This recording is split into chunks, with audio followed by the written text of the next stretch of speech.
and so I always think of things rhythmically and think of melodies and all that stuff as well. But I also trained for film and video, as you guys know from the Hero of Time, so I just know how visually things will work. But that's why the book has been challenging, because depicting that all in text is way different, because you only have your viewers for so much amount of text before they are, you know, lost or not interested or whatever. You got to pull them back with more text, which is hard to do because you can't just blow something up behind the main protagonist and, oh hey, now I'm watching because that big bass shook the floor. You know, it's a lot more hard and requires more articulation from the author. So it is a little.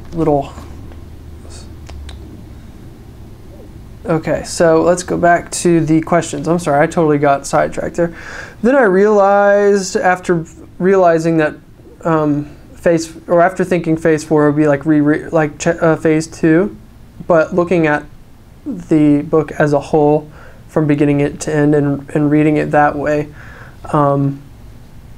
I decided I really need to start marketing more. So I have decided that the completion of phase 4, roughly due at the end of August, will focus heavily on marketing and finding a publisher or agent. So if you know anybody, hook me up. Also, so now I am calling on my friends and writing peers for help for maybe, you know, reading some of the text or helping me find an agent or publisher. I'm not going to stop short for the story of Michael, and I need help making this damn book to work. You know, I'm not going to settle for anything. This thing is my passion. This is me. This is a part of me that I'm putting out for people to read, and I feel heavily and strongly about this book, and I'm not just going to let it go to anybody. And here's a list of what I need in the future for the phase 4 book part. So if you know anybody, let me know. I'm going to be searching on my own. So anything you provide will just help me out, and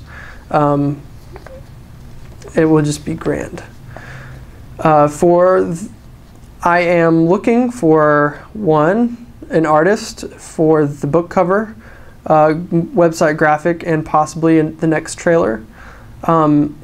And 2, maybe a music composer that I can pay to make a really awesome one song bit for the trailer.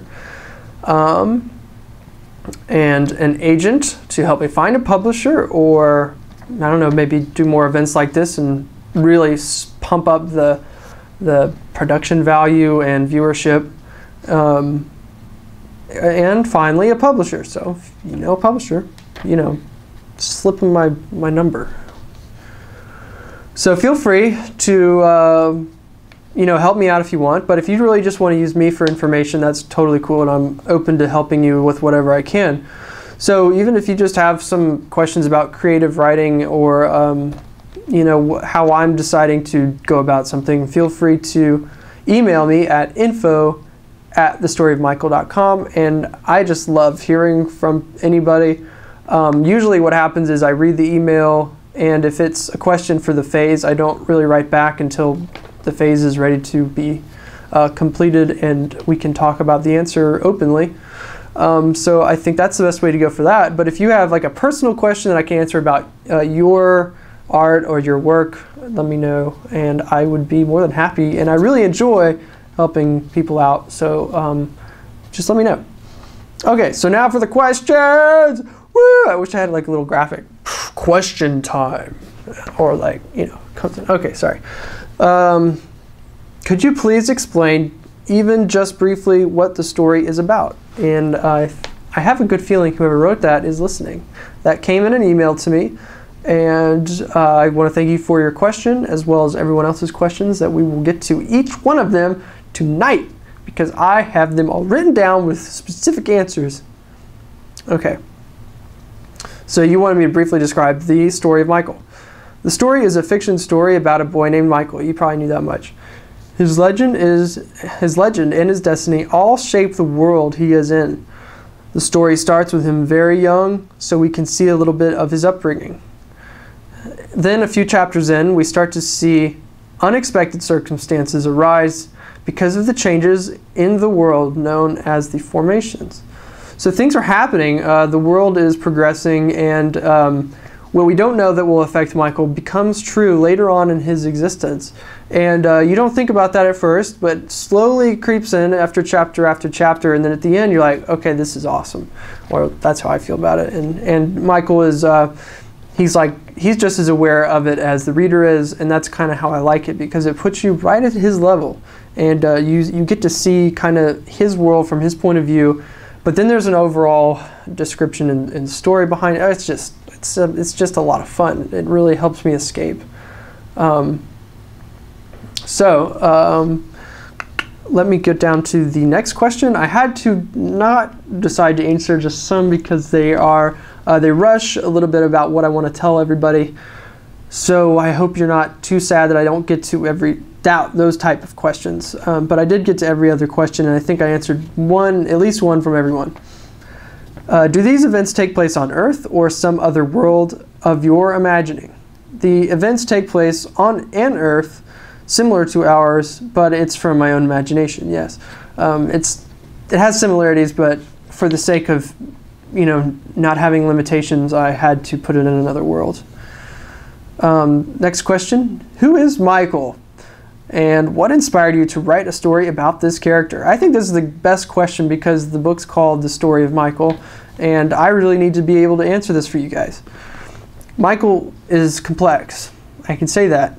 There is nothing exactly that inspired him from me, but really a series of conclusions that I have come to about life as a whole and what guides us. As for specifics, I think it is more fun for the reader to figure out what inspired me about Michael and to see what about Michael inspires the common reader, or what the common reader would have in common with Michael. The next question.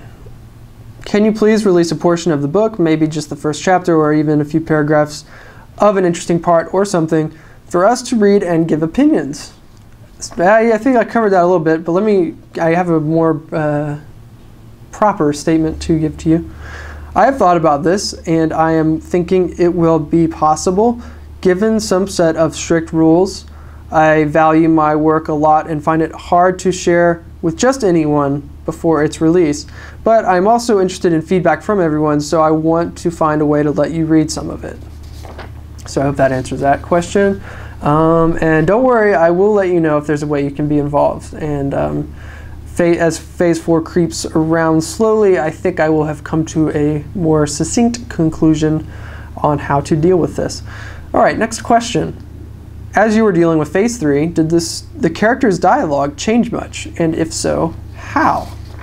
Yes, my mother, Mrs. Blane, she actually helped me out with this one. She reads a lot of fiction, and I've actually read the whole book to her because I trust her with, pretty much anything. And she reads a lot of fiction, and I asked her the right way to present dialogue inside of text, like in the book itself. How does it look? How is it laid out on the page? I now, because of this, she gave me an example, and I now break the line for every quote or speaking of a character. This is at the end of the paragraph in the book, and it looks something like this. Period, return, indent, quote, whoa, that's awesome, David said. Period, return, indent, it could be better, said Emil. Period, return, indent, true, said David. So here's what it looks like on paper. Looks something like that. So there's the end of the paragraph here. Return, indent, return, indent, return, indent, indent. And that really just helps keep the dialogue flowing and people reading, oh, okay, I was right there. It's just easier visually to see where everything is. And plus, if you're worried about length of the book, it'll push everything down, so therefore make your book longer. Just a little, tidbit of information. What was the most difficult task as you went through Phase 3? The most difficult thing I did was stay disciplined. Turned down chances for lots of fun activities, and now I am still single as a result of this, and will probably remain single until the book is finished. Just a little joke for anybody who's a creative type and really values their work. The next question is, what insight did you gain as you proceeded through, sorry, this is worded a little funny, as you got through phase 3? That, once again, writing a book is hard as crap, but doing something you value a lot personally makes the experience worthwhile, and I really hope by the end of this process it will pay off big time. You know, I think that's kind of what we all hope, right? But next question, has the story changed much from your initial phase? So from the thought to paper, from the phase 1. Yes, it has changed a lot, more so in terms of how I understand the book. Let's see where I go. Oh, the plot structure is still the same, but I will likely change around chapters and rearrange paragraphs before releasing it. So yeah, there's going to be a lot of changes going on, and that's for the better. Next question, how much time do you spend writing your book every day? Sometimes 30 minutes, and sometimes, like today, about 6 hours. Started around 1:30 today, so maybe even more than that, maybe 7. Who is Michael, and why should I care about him, and what's he do? Okay, so I think that's actually a repeat of the question, but I wrote a different answer, so I'll read it to you anyway. Michael's character is amazing to me. His depth and wonder keeps me guessing, yet at the same time, every time I read about him and his situations, I feel satisfied. It's hard to say exactly, but I would challenge you to read the first chapter when it's available and see if you can stop. The name of Michael is Hebrew, meaning like God. Like God. That's the meaning of Michael in Hebrew. Is this story going to be religious? Interesting question. I'm glad you asked that. I will say that while there's definitely no direct relationship to any particular religion we know of, the story of Michael can be seen as a spiritual and most certainly philosophic story. So I hope that answers that question. But I'll definitely be more interested in going into detail about it after the book comes out, and I think that'll be more appropriate because I just want it to stay interesting to you guys. I want it to seem a little bit like, you know, you want to read it because there's something there. Okay, so what other works do you draw inspiration from? I draw inspiration from, let me see. There's when I just am sitting in thought, or maybe I see something on TV that irks me. Usually these circumstances inspire me to write. I do have specifics, but I would rather wait until the story of Michael is released to the public so we can discuss them more interestingly and have better conversation. That hopefully would mean that there's more people involved, but if not, at least you'll have a text in hand and you can point to exactly what you mean, and I can respond with exactly what I meant when I wrote it. How about releasing chapter excerpts for us to review? Well, I hope I covered that kind of well. I would like to hear everybody's review of each chapter, but I haven't decided how appropriate or what method I would use to release each chapter. I can get a UK publisher, and I would like to help you out with stuff. Just look for my email, which you have. Oh wow, cool. Well, I hope that's something we can work on. Case and Sperry. The last question came from Emil Lowell, who writes a lot, and I want to thank you for your participation, and you've been an awesome bit of fun for everybody. Case and Sperry. Okay, so Blane and Sperry, what existing story is the story of Michael comparable to? Oh, that's a good question. Like genre or